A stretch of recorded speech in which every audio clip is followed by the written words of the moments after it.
ನಮಸ್ತೆ. Irregular periods, PCOD, PCOS ಇದ್ದವ್ರಿಗೆ ಮಕ್ಕಳಾಗೋದಿಲ್ವಾ? So ಈಗ ನನಗೆ ಇಬ್ಬರು ಮಕ್ಕಳಿದ್ದಾರೆ. ನಾನೇ ಒಂದು ಎಕ್ಸಾಂಪಲ್ ಅಂತ ನನ್ನ ಒಂದು ಸ್ಟೋರಿನ ಈ ಹಿಂದೆ ಒಂದು ವಿಡಿಯೋದಲ್ಲಿ ನಿಮಗೆ ಶೇರ್ ಮಾಡಿದ್ದೆ. ಸುಮಾರು 40,000ಕ್ಕೂ ಹೆಚ್ಚು ಜನ ನೋಡಿದ್ರಿ, ಖುಷಿ ಪಟ್ಟಿದ್ರಿ, ಮತ್ತು ನಿಮ್ಮ ಡೌಟ್ಸ್ಗಳನ್ನು ಕೂಡ ಕಮೆಂಟಲ್ಲಿ ಕೇಳಿದ್ರಿ. ಆ ವಿಡಿಯೋನ ನೋಡ್ತಾ ಇದ್ದಾಗ ಈ ಒಂದು ವಿಡಿಯೋ ಮಾಡಬೇಕಂತ ಅಂದ್ಕೊಂಡು ಮಾಡ್ತಾ ಇದ್ದೀನಿ. ಏನಪ್ಪ ಅಂತಂದರೆ, ಇರ್ರೆಗ್ಯುಲರ್ ಪೀರಿಯಡ್ಸು, PCOD, PCOS ಇದು ಕಾಯಿಲೆನಾ? ನನ್ನ ಪ್ರಕಾರ, ನನ್ನ ಎಕ್ಸ್ಪೀರಿಯನ್ಸು, ನಾನು ನೋಡಿರೋ ಪ್ರಕಾರ ಖಂಡಿತವಾಗ್ಲೂ ಇದು ಕಾಯಿಲೆ ಅಲ್ಲ. ಇತ್ತೀಚಿನ ದಿನಗಳಲ್ಲಿ ಇದು ಜಾಸ್ತಿ ಆಗಿದೆ. ಬಟ್ ಇದನ್ನು ಬರೆಸ್ಕೊಂಡಿರೋರು ನಾವೇ, ಹಾಗೆ ಇದನ್ನು ಹೋಗಿಸ್ಕೊಳ್ಳೋ ಅಂಥ ಶಕ್ತಿ ಇರೋದು ನಮಗೇನೆ. ಯಾವುದೇ ಟ್ರೀಟ್ಮೆಂಟು, ಯಾವುದೇ ಮೆಡಿಸಿನ್, ಯಾವುದೇ ಡಾಕ್ಟ್ರಿಂದಲೂ ಸಹ ಇದು ಖಂಡಿತ ಸಾಧ್ಯ ಇಲ್ಲ. ಎಲ್ಲ ರೀತಿನಲ್ಲೂ ನಾನು ನೋಡಿಬಿಟ್ಟು ಫೈನಲಿ ಓಕೆ ಈ ಥರ ಅನ್ನೋದನ್ನು ತಿಳ್ಕೊಂಡಿರೋದ್ರಿಂದ ಈ ವಿಡಿಯೋನ ಮಾಡ್ತಾ ಇದ್ದೀನಿ.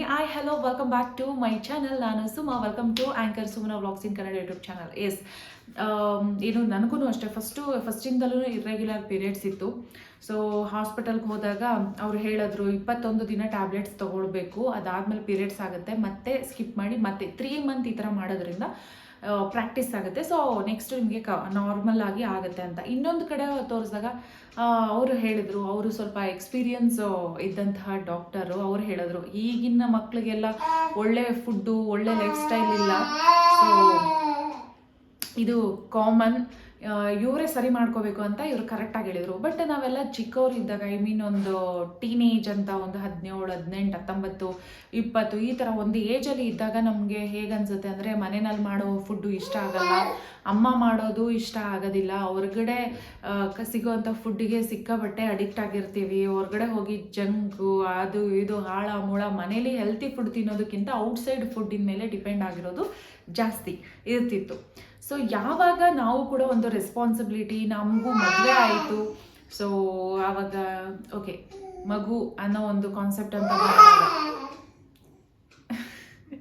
ಸಾರಿ, ನನ್ನ ಮಗ ಇದೇ ಥರ ಮಾಡ್ತಾ ಇರ್ತಾನೆ. ಆ್ಯಕ್ಚುಲಿ ಅವ್ನು ಮಲಗಿದಾಗ ವೀಡಿಯೋ ಮಾಡ್ಕೊಳ್ಳೋಣ ಅಂದ್ಕೊಂಡೆ, ಬಟ್ ಅವ್ನು ಎದ್ಬಿಟ್ಟ.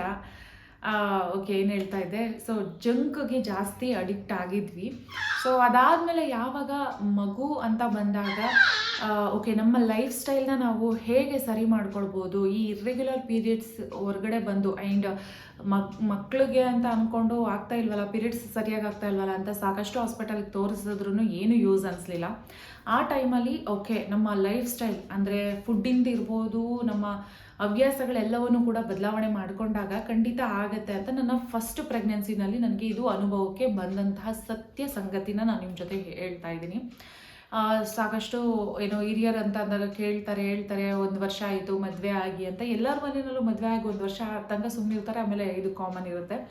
ಸೊ ಹಾಗೆಯೇ ಆದಾಗ ಹಾಸ್ಪಿಟಲ್ ಅಂತೆಲ್ಲ ಹೋದ್ವಿ, ಮತ್ತು ಒಂಥರ ಮುಜುಗರ ಅಥವಾ ಇರಿಟೇಟ್ ಅನ್ನೋ ಅಂಥ ಎಕ್ಸ್ಪೀರಿಯನ್ಸ್ ಎಲ್ಲ ಆದಮೇಲೆ ಓಕೆ ಬೇಡವೇ ಬೇಡ ಅಂತ ಅಂದ್ಕೊಂಡು ಸೊ ನಮ್ಮ ಲೈಫ್ ಸ್ಟೈಲ್ನ ಚೇಂಜ್ ಮಾಡಿದ್ವಿ. ಬೆಳಗ್ಗೆ ಬೇಗ ಏಳೋದಕ್ಕೆ ಸ್ಟಾರ್ಟ್ ಮಾಡಿದ್ವಿ, ಮತ್ತು ವಾಕ್ ಹೋಗೋದಕ್ಕೆ ಸ್ಟಾರ್ಟ್ ಮಾಡಿದ್ವಿ, ಹೆಲ್ತಿ ಫುಡ್ಡನ್ನು ತೊಗೊಳೋದಕ್ಕೆ ಸ್ಟಾರ್ಟ್ ಮಾಡಿದ್ವಿ, ಜಂಕ್ ಫುಡ್ಡನ್ನು ಅವಾಯ್ಡ್ ಮಾಡಿದ್ವಿ. ಇದಾದ ಒಂದು 3 ತಿಂಗಳಲ್ಲಿ ನಾನು ಕನ್ಸೀವ್ ಆದೆ. ಅದು ಫಸ್ಟ್ ನನ್ನ ಪ್ರೆಗ್ನೆನ್ಸಿದಾಯಿತು.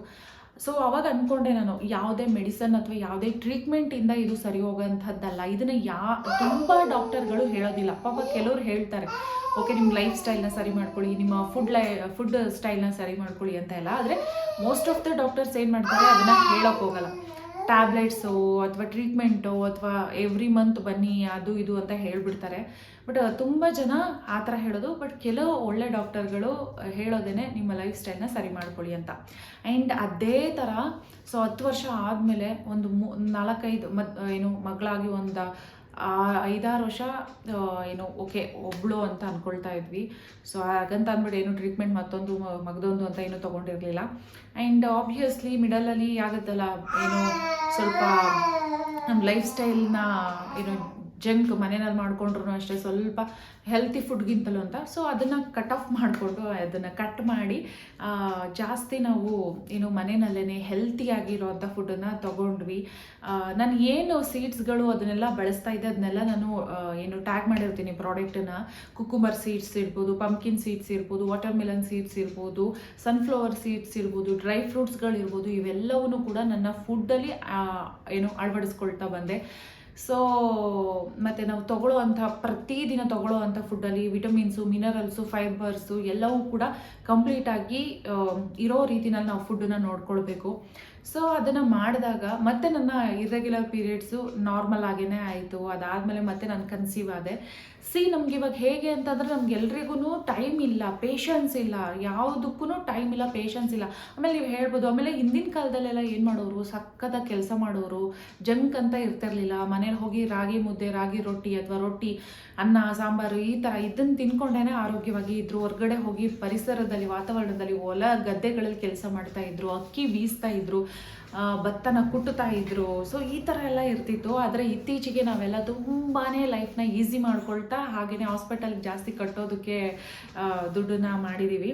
ಸೊ ಇಷ್ಟೇ, ನಾವು ನಮ್ಮ ಲೈಫ್ನ ಎಷ್ಟು ಈಸಿಯಾಗಿ ಮಾಡ್ಕೊಳ್ತಾ ಹೋಗ್ತೀವಿ ಅಷ್ಟೊಂದು ನಾವು ಹಾಸ್ಪಿಟಲ್ಗೆ ದುಡ್ಡನ್ನ ಕಟ್ಟಕ್ಕೆ ಹೋಗ್ತೀವಿ. ನೀವು ಅನ್ಬೋದು, ಮ್ಯಾಮ್ ನಾನು ಹೊರಗಡೆ ಎಲ್ಲ ಹೋಗಿ ಕೆಲಸ ಮಾಡ್ತೀನಿ ಅಂತ. ನೀವು ಆಫೀಸ್ಗೆ ಹೋದ್ರೂ ಕೂತ್ಕೊಂಡೇ ಕೆಲಸ ಮಾಡ್ತಾ ಇರ್ತೀರ. ಅದು ನಿಮ್ಮ ಬಾಡಿಗೆ ವರ್ಕ್ ಅಂತ ಆಗಲಿ ಅಥವಾ ವರ್ಕೌಟ್ ಅಂತ ಆಗಲಿಲ್ಲ. ಆಮೇಲೆ ಮೊಬೈಲು, ಪ್ರೆಷರು, ಟೆನ್ಷನ್ನು, ವರ್ಕ್ ಪ್ರೆಷರು ಇದೆಲ್ಲವೂ ಸೇರಿಕೊಂಡು ನಮ್ಮ ಏನು ಈ ಒಂದು PCOD ಇರ್ಬೋದು, ಇರ್ರೆಗ್ಯುಲರ್ ಇರ್ಬೋದು, PCOS ಇರ್ಬೋದು, ಇದೆಲ್ಲ ಆಗೋದಕ್ಕೆ ಕಾರಣ ಆಗ್ತಾ ಇದೆ. ಆದಷ್ಟು ಹಳೇ ಕಾಲದವ್ರು ಹೇಗಿದ್ರು ಆ ರೀತಿ ನಮ್ಮ ಲೈಫ್ನ ನಾವು ಏನು ಇಟ್ಕೊಳ್ಳೋದಕ್ಕೆ ನೋಡೋಣ. ಸೊ ಅವಾಗ ಖಂಡಿತವಾಗ್ಲೂ ಎಲ್ಲವೂ ಕೂಡ ಸರಿ ಹೋಗುತ್ತೆ. ನಾನು ಕರೆಕ್ಟಾಗಿ ನನ್ನ ಲೈಫ್ ಅಲ್ಲಿ ಏನು ನಮ್ಮ ಲೈಫ್ ಸ್ಟೈಲ್ನ ಕರೆಕ್ಟಾಗಿ ಮಾಡಿಕೊಂಡಾಗ ಈ ಇರ್ರೆಗ್ಯುಲರ್ ಪೀರಿಯಡ್ಸ್ ಇರಲಿಲ್ಲ. ಸೊ ಚೆನ್ನಾಗಿತ್ತು ಅಂತ ಅಂದರೆ, ಸೊ ನೀವು ಯೋಚನೆ ಮಾಡಿ, ಮೆಡಿಸನ್ಗೆ ನಾವು ₹1,000 ಕೊಡೋದಕ್ಕಿಂತ ನಮ್ಮ ಫುಡ್ಡಿಗೆ ₹1,000 ಇನ್ವೆಸ್ಟ್ ಮಾಡೋಣ. ಅದು ಯಾವತ್ತೂ ವೇಸ್ಟ್ ಆಗೋದಿಲ್ಲ. ಹಾಗಾಗಿ ದಯವಿಟ್ಟು ನಾನು ಆದಷ್ಟು ನೀವು ಹಾಸ್ಪಿಟಲ್ಗಳಿಗೆ ಸುರಿಯೋ ಬದಲಿಗೆ ಮನೆಯಲ್ಲೇ ನಿಮ್ಮ ಆರೋಗ್ಯಕ್ಕೆ, ನಿಮ್ಮ ಆಹಾರಕ್ಕೆ ಅಂತ ಅಂದ್ಬಿಟ್ಟು ನೀವು ಖರ್ಚು ಮಾಡ್ಕೊಳ್ಳಿ. ಖಂಡಿತವಾಗ್ಲೂ ಈ ರೆಗ್ಯುಲರ್ ಪೀರಿಯಡ್ಸ್ ಇರ್ಬೋದು, PCOD, PCOS ಪ್ರಾಬ್ಲಮ್ ಖಂಡಿತ ನಿಮ್ಮ ಹತ್ರ ಕೂಡ ಬರಲ್ಲ. ಇನ್ಫ್ಯಾಕ್ಟ್ ಈ ಮಕ್ಕಳು ಇರ್ತಾರಲ್ಲ, ಅವರಿಗೆ ಆದಷ್ಟು ನೀವು ಜಂಕ್ ಕೊಡೋದನ್ನು ಅವಾಯ್ಡ್ ಮಾಡಿ, ಹೆಲ್ತಿ ಫುಡ್ಡನ್ನು ಕೊಡಿ. ಅವ್ರು ಏನೇ ಹೊರಗಡೆ ತಿನ್ಬೇಕಂದ್ರೂ ಅದನ್ನು ಮನೆಯಲ್ಲಿ ನೀಟಾಗಿ ಪ್ರಿಪೇರ್ ಮಾಡಿ ಕೊಡೋದ್ರಿಂದ ಸೊ ಆ ಒಂದು ಏನು ಅಭ್ಯಾಸನ ಮಕ್ಕಳಿಗೆ ಬೆಳೆಸ್ತಾ ಹೋಗಿ. ಸೊ ಇದು ನನ್ನ ಒಂದು ಸಿಂಪಲ್ ಟಿಪ್ಸ್ ಆಗಿತ್ತು. ಐ ಹೋಪ್ ಈ ವಿಡಿಯೋ ನಿಮಗೆ ಹೆಲ್ಪ್ ಆಗಿದೆ, ಇಷ್ಟ ಆಗಿದೆ ಅಂದ್ಕೊಂಡಿದ್ದೀನಿ. ಆ್ಯಂಡ್ ಸಾಕಷ್ಟು ವಿಷಯಗಳನ್ನ ಹೇಳಬೇಕಿತ್ತು, ಬಟ್ ನನ್ನ ಮಗ ಇಲ್ಲಿ ತುಂಟಾಟ ಮಾಡ್ತಾ ಇದ್ದಾನೆ. ಹಾಗಾಗಿ ಸೊ ಇದು ನಾನು ನೋಡಿರುವಂಥ ನನ್ನ ಎಕ್ಸ್ಪೀರಿಯನ್ಸ್ನ ನಿಮ್ಮ ಜೊತೆ ಶೇರ್ ಮಾಡಿದ್ದೀನಿ. ಈ ವಿಡಿಯೋ ಇಷ್ಟ ಆಗಿದ್ರೆ ಲೈಕ್ ಮಾಡಿ, ಶೇರ್ ಮಾಡಿ, ಸಬ್ಸ್ಕ್ರೈಬ್ ಆಗದೆ ನೋಡ್ತಾ ಇದ್ದಾರೆ ದಯವಿಟ್ಟು ಸಬ್ಸ್ಕ್ರೈಬ್ ಮಾಡ್ಕೊಳ್ಳಿ. ನಿಮ್ಮ ಸಪೋರ್ಟ್ ಇರಬೇಕು. ಏನೇ ಕ್ವೆಶನ್ಸ್ ಇದ್ರೂ ದಯವಿಟ್ಟು ಕಮೆಂಟ್ ಮಾಡಿ ಅಂತ ಹೇಳ್ತಾ thank you for watching. Love you all. Take care. Bye bye.